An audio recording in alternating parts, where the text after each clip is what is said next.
नमस्ते दोस्तों।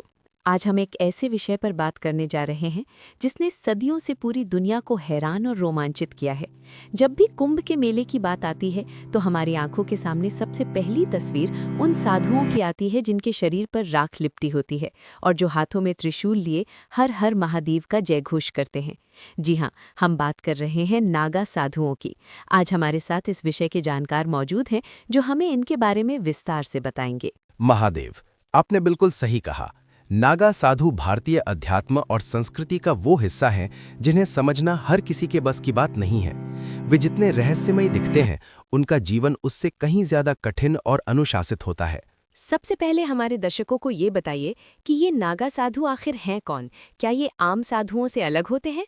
देखिए, नागा शब्द की उत्पत्ति नग्न शब्द से हुई है, जिसका अर्थ होता है नग्न या बिना वस्त्रों के। ये भगवान शिव के अनन्य भक्त होते हैं। वे उन्हें ही अपना सब कुछ मानते हैं।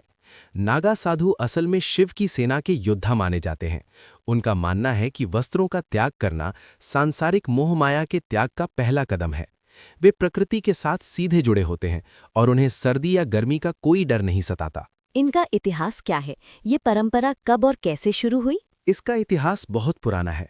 कहा जाता है कि आदि शंकराचार्य ने सनातन धर्म की रक्षा के लिए नागा साधुओं के अखाड़ों की स्थापना की थी।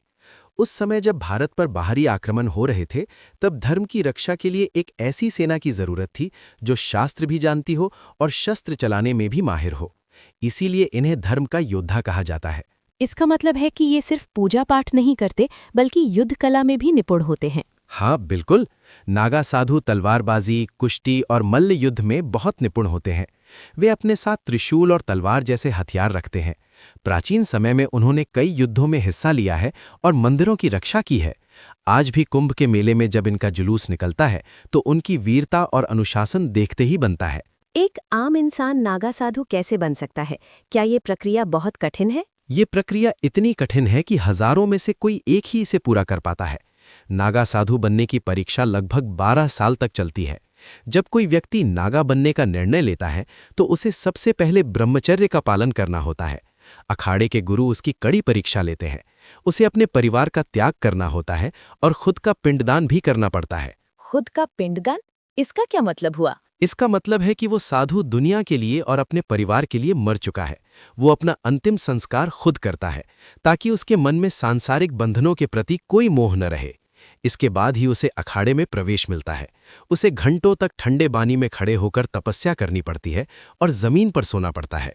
ये साधु अपने शरीर पर राख क्यों मलते हैं? इसका क्या महत्व है? शरीर पर राख मलने के पीछे गहरा दर्शन है।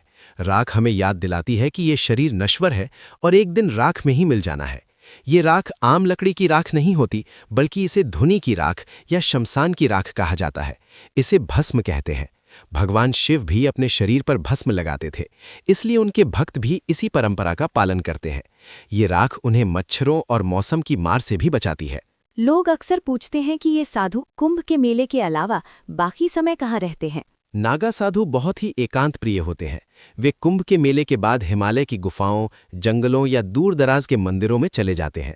वहां वे कठिन तपस्या करते हैं। कई साधु तो सालों तक एक ही मुद्रा में खड़े रहकर या मौन व्रत रखकर तपस्या करते हैं। वे आम जनता के बीच आना कम पसंद करते हैं। नागा साधुओं के अलग-अलग अखाड़े भी होते हैं, उनके बारे में कुछ बताइए। मुख्य रूप से 7 बड़े अखाड़े हैं, जिनमें जूना अखाड़ा सबसे प्रसिद्ध और बड़ा माना जाता है। इसके अलावा निरंजनी अखाड़ा, महानिर्वाणी अखाड़ा और अटल अखाड़ा जैसे कई समूह हैं। हर अखाड़े के अपने नियम और अपनी परंपराएं होती हैं। कुंभ के मेले में शाही स्नान का क्रम भी इन्हीं अखाड़ों के आधार पर तय होता है। इनके भोजन और दिनचर्या के बारे में भी लोग जानना चाहते हैं। नागा साधु दिन में केवल एक बार ही भोजन करते हैं, और वो भी भिक्षा मांगकर। अगर उन्हें भिक्षा में कुछ नहीं मिलता तो वे भूखे ही सो जाते हैं, लेकिन किसी से मांगते नहीं हैं। उनकी सुबह बहुत जल्दी शुरू होती है। सूर्योदय से पहले स्नान और फिर भगवान शिव की आराधना और योग उनकी दिनचर्या का मुख्य हिस्सा है। क्या महिलाएं भी नागा साधु बन सकती हैं? हाँ, महिला नागा साधु भी होती हैं, लेकिन उनकी संख्या पुरुषों के मुकाबले कम है। उनके नियम थोड़े अलग होते हैं। वे नग्न नहीं रहती, बल्कि भगवा रंग का एक बिना सिला हुआ वस्त्र धारण करती हैं। वे भी उसी कठिन तपस्या से गुजरती हैं जिससे पुरुष साधु गुजरते हैं। नागा साधुओं के बारे में कई तरह की भ्रांतियां भी फैली हुई हैं। कुछ लोग उन्हें डरावना मानते हैं।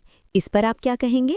ये केवल अज्ञानता के कारण है। वे डरावने नहीं बल्कि बहुत ही दयालु और ऊंचे आध्यात्मिक स्तर वाले लोग होते हैं।